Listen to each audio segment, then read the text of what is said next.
മെട്രോയിലോ ട്രാമിലോ യാത്ര ചെയ്യുമ്പോൾ മടക്കാവുന്ന ഈ സ്കൂട്ടർ ഇനി മുതൽ കൂടെ കൊണ്ടുപോകാം. ഇതുമായി ബന്ധപ്പെട്ട നിലവിലുണ്ടായ നിരോധനം നീക്കിക്കൊണ്ട് ദുബായിലെ റോഡ്സ് ആൻഡ് ട്രാൻസ്പോർട്ട് അതോറിറ്റി ഈ സ്കൂട്ടർ ഉപയോക്താക്കൾക്കുള്ള നിയമങ്ങളും മാർഗനിർദ്ദേശങ്ങളും പുതുക്കിയിരിക്കുകയാണ്. യാത്രക്കാർക്ക് ഏറെ ആശ്വാസകരമാകുന്ന തീരുമാനം കൂടിയാണ് ഇപ്പോൾ പുറത്തു വന്നിരിക്കുന്നത്. യാത്രക്കാരുടെ സുരക്ഷയും സൗകര്യവും ഉറപ്പുവരുത്തുന്നതിന്റെ ഭാഗമായി ദുബായ് മെട്രോയിലും ദുബായ് ട്രാമിലും ഈ സ്കൂട്ടറുകൾ ഈ വർഷം മാർച്ചിൽ RTA നിരോധിച്ചിരുന്നു. പുതിയ നിയമങ്ങൾ ഇപ്പോൾ യാത്രക്കാരെ അവരുടെ ഈ സ്കൂട്ടറുകൾ കൊണ്ടുപോകാൻ അനുവദിക്കുന്നതാണ്. എന്നാൽ അവ മടക്കാവുന്നതും RTA ലിസ്റ്റ് ചെയ്തിരിക്കുന്ന ആവശ്യകതകൾ നിറവേറ്റുന്നതുമായിരിക്കണം എന്നതാണ് വ്യവസ്ഥയിൽ പറയുന്നത്.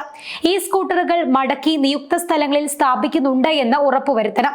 സ്റ്റേഷനുകൾക്കുള്ളിൽ ഒരിക്കലും അവ ഓടിക്കരുത് എന്നും RTA തങ്ങളുടെ ഔദ്യോഗിക ചാനലുകളിലൂടെ അറിയിച്ചിട്ടുണ്ട്.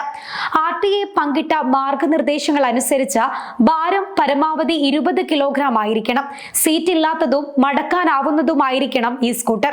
മെട്രോയിലോ ട്രാമിലോ ഈ സ്കൂട്ടർ കൊണ്ടുപോകാൻ ചില നിയമങ്ങളും പാലിക്കേണ്ടതുണ്ട്. ദുബായ് മെട്രോയിലും ട്രാം പരിസരത്തും ഈ സ്കൂട്ടർ ചാർജ് ചെയ്യാൻ പാടില്ല.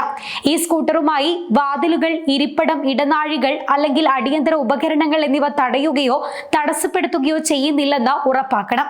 ദുബായ് മെട്രോയിലോ ട്രാം പരിസരത്തോ നനഞ്ഞതോ വൃത്തികേടായതോ ആയ ഈ സ്കൂട്ടറുകൾ അനുവദിക്കില്ല. സ്റ്റേഷനുകളിലോ നടപ്പാലങ്ങളിലോ ഈ സ്കൂട്ടർ സവാരി നടത്താനും പാടില്ല. സ്റ്റേഷനുകളിലേക്കോ പ്ലാറ്റ്ഫോമുകളിലേക്കോ ട്രെയിനുകളിലേക്കോ ഡ്രാമുകളിലേക്കോ പ്രവേശിക്കുമ്പോൾ ഈ സ്കൂട്ടറുകൾ മടക്കിയിരിക്കണം.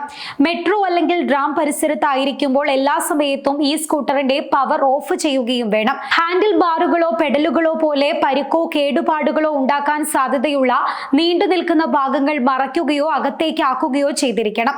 ഈ സ്കൂട്ടറുകൾ സുരക്ഷിതമായി കൊണ്ടുപോകാൻ യാത്രക്കാർ തന്നെ പ്രത്യേകം ശ്രദ്ധിക്കണം. മെട്രോ സ്റ്റേഷനുകളിൽ ചെക്ക് ഇൻ ചെക്ക് ഔട്ട് ചെയ്യുമ്പോൾ ഈ സ്കൂട്ടറുകൾ മടക്കിയിട്ടുണ്ട് എന്നുള്ളതും ശ്രദ്ധിക്കണം. കൂടാതെ ഈ സ്കൂട്ടറുകളുമായി എത്തുന്ന യാത്രക്കാർ വിശാലമായ ഗേറ്റുകൾ ഉപയോഗിക്കണമെന്നും നിർബന്ധമുണ്ട്.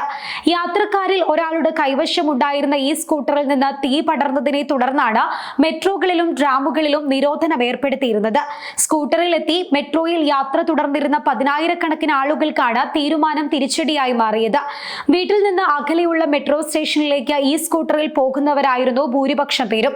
നിരോധനം വന്നതോടെ യാത്ര ടാക്സികളിലാക്കാൻ പലരും നിർബന്ധിതരായി. ഇത് പ്രവാസികൾക്ക് വലിയ സാമ്പത്തിക ബാധ്യതയും ഉണ്ടാക്കിയിട്ടുണ്ട്. നിരോധനം പിൻവലിച്ചതോടെ ഇടത്തരം വരുമാനക്കാർക്ക് വലിയ ആശ്വാസകരമായി മാറിയിരിക്കുകയാണ് ഈ തീരുമാനം.